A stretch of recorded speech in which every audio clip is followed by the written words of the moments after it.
மக்களை வணக்கம். நான் உங்கள் கோடங்கி. பரபரப்பாக எதிர்பார்த்து கொண்டது ஜனநாயகனுடைய அந்த நீதிமன்ற தீர்ப்பு வெளியிடப்பட்டுச்சு. நீங்கள் எல்லாம் பார்த்துருப்பீங்க. அந்த தீர்ப்பில் உடனடியாக யூஏ சான்றிதழை அவங்க ஏற்கனவே சொன்ன மாதிரி சென்சார் போர்டு வந்து கொடுக்கணும். நீங்கள் ரிவைசிங் போனதை ரத்து செய்கிறோம் அப்படின்னு சொல்லி நீதிபதி உத்தரவு போட்டார்.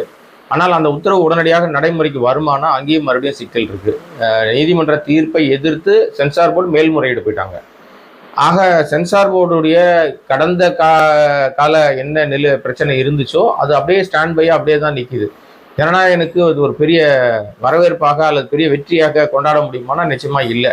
ஆனால் அந்த ரசிகர்கள் வந்து விஜய் ரசிகர்கள் இனிப்பெல்லாம் கொடுத்து பட்டாசு வெடிச்சு பயங்கரமாக கொண்டாடிட்டு இருக்காங்க. அடிப்படையில் எந்த புரிதலும் இல்லை. இன்னும் கையிலேயே வரல சென்சார் போர்டு சான்றிதழ் கையில் வரல. அதுக்கு படம் ரிலீஸ் ஆகுமா ஆகாதானே தெரியாது. ஆகலை. நியாயப்படி அவங்களே சொல்லிட்டாங்க, நேற்றே நாங்கள் வந்து பண்ண மாட்டோம் அப்படின்ட்டாங்க. ஸோ சென்சார் கிட்ட சான்றிதழ் வாங்காமல் என்ஓசி சிக்கல் ஒன்று இருக்குது. அதில் நம்ம மிலிட்ரியை பற்றி அந்த அவங்களுடைய லோகோஸ் பயன்படுத்திட்டாங்க.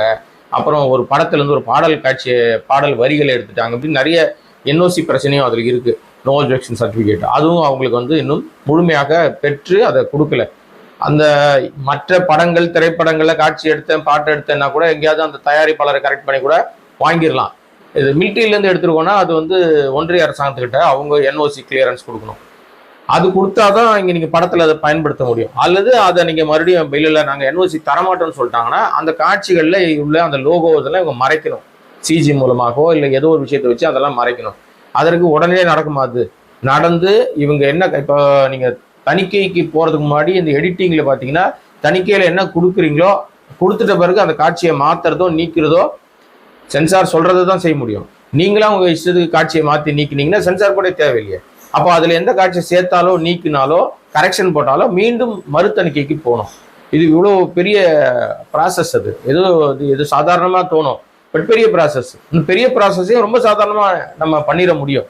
அது முறையாக அவங்க வந்து கரெக்டாக அதெல்லாம் பண்ணியிருந்தாங்கன்னா இது பெரிய சிக்கலாக இருந்திருக்காது. இந்த படம் இன்னைக்கு வரணும் அப்படின்னு முடிவு பண்ணிட்டாங்கன்னா அது முன்பே அவங்க வந்து கொடுத்துருக்கணும். ஒரு மாதத்துக்கு முன்பே கொடுத்து அதெல்லாம் நிறைய விஷயங்களை வாங்கியிருக்கணும். ஏதோ அது நடைமுறை சிக்கல் பல்வேறு விஷயங்கள். அதில் நமக்கு தெரிந்த விஷயத்த நம்ம வந்து வெளிப்படையாக சொன்ன விஷயம் என்னன்னா, படத்தின் மீதான ஒரு பெரிய படம் பார்த்த பிறகு அதன் மீதான எதிர்பார்ப்பு வந்து ரொம்ப அந்த படக்குழுவுக்கே பெரிய, அதுவும் விஜய்க்கே பெரிய டிசப்பாயிண்ட்டு. ஏன்னா அவங்க என்ன எதிர்பார்த்தாங்களோ அந்த மாதிரி படத்தினுடைய அந்த 3 நிமிட ட்ரெய்லர் வெளிவந்த பிறகு கிடைத்த ஃபீட்பேக்கு, அப்புறம் வெளிநாடுகளில் சென்சாருக்கு கொடுத்துட்டு அவங்க அந்த படத்தை பார்த்து சொன்ன ஃபீட்பேக், இது எல்லாமே செட்பேக்காக இருந்ததுனால இதை நம்ம வெளியில விட்டோம்னா நமக்கு ஒரு பெரிய அவமானமும் அசிங்கமும் சேர்ந்துரும். இதை வச்சுன்னா நம்ம வந்து எலெக்ஷன் வரைக்கும் நம்ம உருட்ட முடியாது. அதனால இப்போதைக்கு நம்ம மோதி வந்து நம்ம வந்து ஜாயிண்ட் அடிச்சு சண்டை போடுறதுக்குன்றது வந்து இப்போதைக்கு நம்ம வந்து பின்வாங்குற மாதிரி யார் மேலே பழி போடலாம்னா சென்சார் போர்டு மேலே போடலாம் பழி அப்படின்னு. அதுதான் நீதிமன்றம் அது இதுன்னெலாம் போச்சுன்னு வச்சுங்களேன். இதுக்கு இடையில இவ்வளோ பிரச்சனை இருக்குது. சென்சார் போர்டு இப்போதான் சொல்லியிருக்கு யூஏ வந்து நீங்கள் கொடுங்கன்னு சென்சார் போர்டுக்கு உத்தரவு போயிருக்கு நீதிமன்றம். கேரளாவில் 14ஆம் தேதி படம் ரிலீஸ்னு அறிவிச்சிட்டாங்க. இந்த கேரளாவில் இருக்கிற ரசிகர்களை திருப்திப்படுத்துவதற்கு அந்த தியேட்டருக்காரங்கெல்லாம் என்ன பண்ணுறாங்கன்னா இந்த மாதிரி அவங்களா முடிவு பண்ணிட்டாங்க. ஆனால் 14ஆம் தேதி வந்து அதுக்குள்ளே வந்துருமான மறுதணிக்கைக்கான விஷயங்கள் வந்து இப்போ இல்லை. ஆனால் மேல்முறையீடுக்கான விஷயம் வந்து மதியானம் வரப்போகுது. நான் இப்போ உங்ககிட்ட பேசிட்டு இருக்கிற மதிய நேரம் பிற்பகலில் தான் வந்து அது அவசர வழக்காக மேல்முறையீடு எடுக்கப்படுது. மாலைக்குள்ளே அதோட விஷயம் என்னன்னு தெரிஞ்சிடும். ஒருவேளை அவங்க சொன்ன மாதிரி 14ஆம் தேதி அந்த படம் வந்து வெளியில வந்தாலும் 14ஆம் தேதி முழுமையாக எல்லா இடங்களிலும் படத்தை வெளியிடுவதற்கு வாய்ப்பு இருக்கும். இது ஜனநாயகனோட நிலைமை. இந்த வருஷம் பொங்கல் வந்து தமிழ்ல வந்து ரொம்ப பெரிய சிக்கலான பொங்கலாக தான் இருக்கு. நிறைய டென்ஷன் பதட்டமான பொங்கலாக தான் இருக்கு. ரொம்ப இயல்பா ஜாலியா இருக்கிற பொங்கலா இல்லை. இங்க ஜனநாயகன் இப்படி பிரச்சனை இருக்கும்போது பராசக்தி என்ன பிரச்சனைனா, பராசக்தி வெளிவராது. நெதர்லாண்டில் சொல்லிட்டாங்க நாங்கள் ரிலீஸ் பண்ற ஐடியாவில் இல்லை. ஏன்னா எங்களுக்கு முறைப்படி எந்த விதமான அரசு ஆவணங்களும் எனக்கு கிடைக்கல, சென்சார் சர்டிஃபிகேட்லாம் கிடைக்காதனால நாங்கள் ரிலீஸ் பண்ணுற திட்டத்தில் இல்லைன்னா அவங்க ஒதுங்கிட்டாங்க. டோட்டலாகவே தேதி சொல்லாமே அவங்க ஒதுங்கிட்டாங்க. இப்போ நாளைக்கு படம் வரணும். இன்னைக்கு இப்போ வரைக்கும் நான் அவங்ககிட்ட பேசிகிட்டு இருக்கிற வரைக்கும் அவங்க சென்சார் சான்றிதழ் அவங்களுக்கு கிடைக்கல. அவங்க ரிவைசிங் போயிருக்காங்க. ஏன் ரிவைசிங் போனாங்கன்னா சென்சார் அதிகாரிகள் சில கட்டு கொடுத்தாங்க இல்லையா, அந்த கட்டில் பிரதானமான கட்டு 2 கட்டு இருக்குது. அதில் ஒரு கட்டு என்ன அப்படின்னு சொன்னால், அண்ணா பற்றி நீங்கள் எல்லாம் அந்த ட்ரெய்லரில் பார்த்துருப்பீங்க. அண்ணா மாதிரியே வந்து ஒரு தோற்றம் அவர் வந்து நடிச்சிருப்பாரு. அவர் சொல்லுவாரு, இந்த செய்கை யார் பண்ணியிருக்கான்றது இல்லை, இந்த செய்கைக்கு பின்னாடி நீங்க இருக்கீங்க கேட்டா நான் இருக்கணும் இல்லையோன்றதை விட இதை செஞ்சவன் என் தம்பி அப்படின்னு சொல்லுவார். அந்த மாதிரி அண்ணா பேசுகிற சில வசனங்கள் அதுக்குள்ள இருக்கு. அண்ணாவை காட்சிப்படுத்துறாங்க. அண்ணா மாதிரியே வேற இருக்காரு அவரு. நடிக்கிறது வந்து ஒரே மாதிரி தோற்றம் இருக்கிறத விட அவர் நம்ம உத்து பார்த்தா தான் கண்டுபிடிக்க முடியும். இவர் அப்படி இல்லை, ஸ்க்ரீனில் வந்தோன்னா அண்ணாவே வந்துட்டாரோன்ற மாதிரி ஒரு தோற்றம் நமக்கு தெரிய வந்துச்சு. அந்த அந்த தோற்றத்தை அந்த அண்ணா போஷனையே தூக்குன்றாங்க. படத்தினுடைய உயிர் நாடியே அண்ணா தான். 65 மாணவர் போராட்டத்தில் அவங்கெல்லாம் எவ்வளோ தூரம் வந்து மெனக்கட்டாங்க, என்ன பண்ணாங்க, ஏது விஷயம், திமுகவுக்கு எவ்வளோ தூரம் பலம் அந்த போராட்டம்ன்றது, அதன் மூலமா திமுகவுக்கு எவ்வளவு பெரிய எழுச்சி ஏற்பட்டுச்சுன்றதுலாம் கடந்த கால வரலாறு. இந்த வரலாறுகளை உண்மையை சொன்னா கூட சென்சார் போர்டு இல்ல எங்களுக்கு அது சிக்கலா இருக்கு, நீ உண்மையை பேசிட்டேன்ட்டு நீ என்னதையா சொல்லி தேர்தல் நேரத்துல திமுக அது ஆதாயம் ஆயிடுச்சுன்னா நாங்க ஒத்துக்க மாட்டோம், அதனால நாங்க அதை தடுப்போம், அதனால உங்களுக்கு சென்சார் கொடுக்கணும்னா யூஏ தான். இந்த கட்டெல்லாம் இருக்கு, எடுத்துருங்க. இதுல குறிப்பா இந்த 2 போர்ஷனை நீங்க எடுக்கணும். ஒண்ணு, அண்ணாவுடைய பேசிய வசனங்கள் திரும்ப திரையில வரக்கூடாது. அப்புறம் அண்ணா போன்ற காட்சிகள் திரும்ப வரக்கூடாது. இந்த பாஜகவுக்கும் இந்த சென்சார் போர்டுக்கும் இருக்கிற பிரச்சனை என்னன்னா, பாஜகவுக்கு பெரும் பிரச்சனை என்னன்னா பெரியார் எந்த ரூபத்துல பேசினாலும் அந்த தாடிக்கார் செத்து போய் பல வருஷம் ஆகி போச்சு. ஆனா இன்னும் பெரியார்னு சொன்னா உட்கார இடத்துல உங்களுக்கு எரியும். பெரியார் பேரை பயன்படுத்தக்கூடாது, பெரியாருடைய கொள்கைகளை பயன்படுத்தக்கூடாது, பெரியார் இதையும் சொல்லக்கூடாது. ஆனா பெரியார் எங்க கொள்கை தலைவர்னு ஒருத்தர் வச்சுக்கலாம், ஆனா பெரியாரை பத்தி எதுவும் பேச மாட்டார். அது யாருன்னா நம்ம ஜனநாயகனுடைய ஹீரோ விஜய். அது அவர் வந்து டிராமாக்காக, ஓட்டுக்காக ஒரு டிராமா பண்ற நாடகம், அது நமக்கு நல்லா தெரியும். அது விட்டுருங்க. பராசக்தியில அண்ணாவை காட்டக்கூடாது. ஏன்னா அண்ணான்ற அந்த சொல் வந்து தமிழ்நாட்டு வாக்காளர்கள்ட்டையும் தமிழ்நாட்டு மக்கள்கிட்டையும் நீக்கமறை நிறைந்திருக்கிற பேர். அந்த பேரை நான் வந்து நீ காட்சியப்படுத்தக்கூடாது. இப்ப உனக்கு அது தேர்தல் ஆதாயம் ஆயிடும்.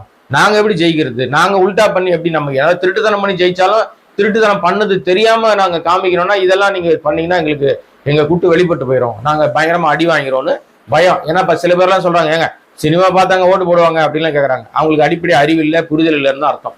ஏன்னா கடந்த கால வரலாறு திரை மொழிகள் மூலமா தான் ஆட்சி மாற்றங்களே ஏற்பட்டிருக்கு.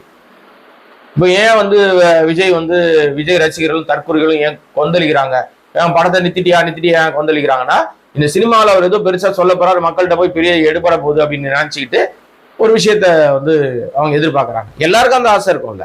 அதனால சினிமா மீடியம் மூலமாக மக்கள்கிட்ட ஈஸியா ரீச் ஆகலான்றத சென்சார் போர்டும் நம்புது, எல்லாரும் நம்புறோம், நம்ம எல்லாரும் நம்புறோம். அதனாலதான் அதை தடுக்கிறாங்க. பராசக்தியினுடைய இந்த பிரச்சனைக்கு முழுக்க வராமல் இருக்கிறதுக்கு முழுக்க இன்றைய வரைக்கும் இப்ப வரைக்கும் கிடைக்காம இருக்க காரணம் அண்ணா தொடர்பான காட்சிகளும்.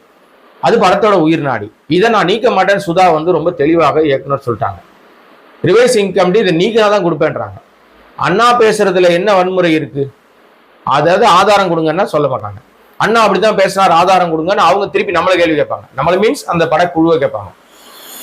எப்படி இருந்தாலும் இந்த படத்தை தடை செய்து, இப்ப இதுல இருந்து எனக்கு என்ன சந்தேகம் வருதுன்னா, இவங்க சென்சார் போர்டோட டார்கெட்டு அவங்களுடைய எல்லா விஷயங்களும் ஜனநாயகனுக்கு இல்லை போல இருக்கு. முழுக்க பராசக்திக்கு நேரடியாக பராசக்தி அட்டாக் பண்ணா பாத்தியா, திமுக வந்து இந்த மாதிரி திமுகவை வந்து இது பண்றாங்கன்னா அவங்க ஒரு பக்கம் பேசுவாங்க, மக்களே வெறுத்து போயிடுவாங்க. இப்ப ஜனநாயகன் அடிச்சுட்டு அது படம் நல்லா இல்லை, குப்பையா இருக்கு, காப்பி அங்க இருந்த கிண்டன கேசரியை கொண்டாந்து இங்க ஏதோ பொங்கல் பண்றான்னு ஏதோ பண்ணி வச்சிருக்காரு, அது சரியா வரல, ரத்தம், வெட்டு, குத்து, அயோக்கியத்தனம், கொலை, கொடுமையான காட்சிகள் இருக்கிறதுனால அவங்களுக்கே அது வந்து இது போனா மக்கள்கிட்ட இந்தியன் 2 விட ரொம்ப கேவலமாயிடும்னு பயந்துகிட்டு இப்படி ஒரு உருட்டு நாடகம் போயிட்டு இருக்குன்னு நம்ம சொல்றோம் இல்லையா. இந்த உருட்டு நாடகத்தை ஜனநாயகன் மேல திரிக்கும் போது ஆட்டோமேட்டிக்கா பராசக்தியும் தடுக்கிறாங்க. இப்ப பாருங்களேன், பராசக்தியும் பிரச்சனை இருக்கு, வருமா வராதானே தெரியல. பராசக்தியும் வராம போச்சுன்னா அவங்க ஏற்கனவே திட்டமிட்டபடி 14ஆம் தேதி வருவாங்கன்னா கொடுத்தா தானே வருவாங்க. சான்றிதழே கொடுக்காம இழுத்தா இவங்க கோர்ட்டுக்கும் போல, ஜனநாயகம் கோர்ட்டுக்கு போன மாதிரி ஒரு சீன் கிரியேட் பண்ணி டிராமா போட்டு ஏமாத்துறாங்க.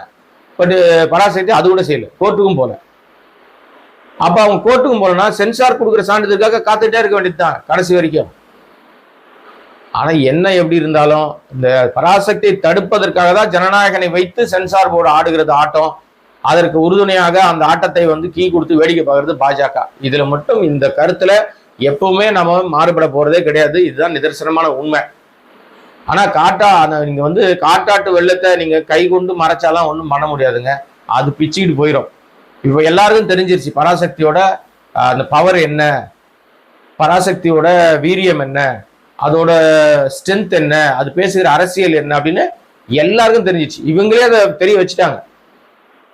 அதுக்கு இன்னும் சென்சார் கொடுக்காம இன்னும் அது குறித்து பேச வச்சுட்டு எல்லாரும் போய் இணையத்துல போய் 1965 பொள்ளாச்சி படுகொலைகள், பராசக்தி அப்படின்னு சொல்லி நிறைய தேட ஆரம்பிச்சிட்டாங்க. நீங்க போய் பாருங்களேன், இணையத்துல போய் அவ்வளவு பேரும் தேட ஆரம்பிச்சாங்க. என்னடா அப்படி பிரச்சனைன்னு பார்த்தா, என்ன படம் சொல்லுது, என்ன பேசுது, சிவகார்த்திகேயன் என்ன பேசுறாரு, அவர் யாரா நடிக்கிறாரு, அதர்வாக்கு என்ன ரோலு, ரவிமோகன் கேரக்டர் என்ன வில்லத்தனம் என்ன பண்றாரு, ஸ்ரீலல்லா யாரு அப்படின்னு கதாபாத்திரங்களுடைய உண்மைத்தன்மையை தேட ஆரம்பிச்சிட்டாங்க நெட்ல. அதனாலதான் அந்த படத்துக்கு ஒரு பெரிய எதிர்பார்ப்பு கூடிக்கிட்டே இருக்கு.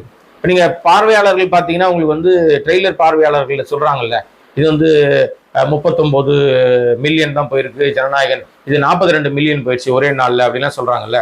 பட் எனக்கு இதுல எல்லாம் பெரிய நம்பிக்கை வர்றதில்லை, நான் அதை ஒத்துக்க மாட்டேன். அப்படி பார்க்க போனீங்கன்னா கேவிஎன் நிறுவனத்துல அடுத்த படம் இப்ப வந்து ராஜா சாப்னு ஒரு படம் போட்டிருக்காங்கல்ல, அந்த படம் ஒரு பக்கம் அடுத்த கட்டத்தை நோக்கி நகரும் போது இவங்க யஷை வச்சு ஒரு படம் பண்ணிட்டு இருக்காங்க கேவிஎன் நிறுவனம். ராஜா சாப் இல்ல, அந்த யஷை வச்சு ஒரு படம் பண்றாங்க. அந்த படத்தோட ஒரு விஷயத்த வீடியோவை போட்டிருக்காங்க. இவ்வளோ ஜனநாயகன் பிரச்சனை போயிட்டு இருக்கு, எதை பத்தியும் கவலைப்படாம அடுத்த படத்தோட விஷயத்த ஒரு அப்டேட்டை போட்ட உடனே அது பாத்தீங்கன்னா கிட்டத்தட்ட 42 மில்லியன் தாண்டி போயிடுச்சு, 43 மில்லியன் தாண்டி போயிடுச்சு. யோசிச்சு பாருங்க. அதுவும் எல்லாமே ஹைப் தான். நீங்க வந்து ஹைப் ஏத்துறதுக்காக பல விஷயங்களை வந்து காசு இருக்கிறவங்க செய்வாங்க. அது அப்படிதான் ஓடிக்கிட்டு இருக்கு. இந்த ஜனநாயகன் விஷயத்துல இந்த மேல்முறையீடு மனு என்ன வரப்போகுது, பராசக்திக்கு சென்சார் கிடைக்குமா கிடைக்காதா, அல்லது ரெண்டுமே ஒரே நாள்ல வருமா?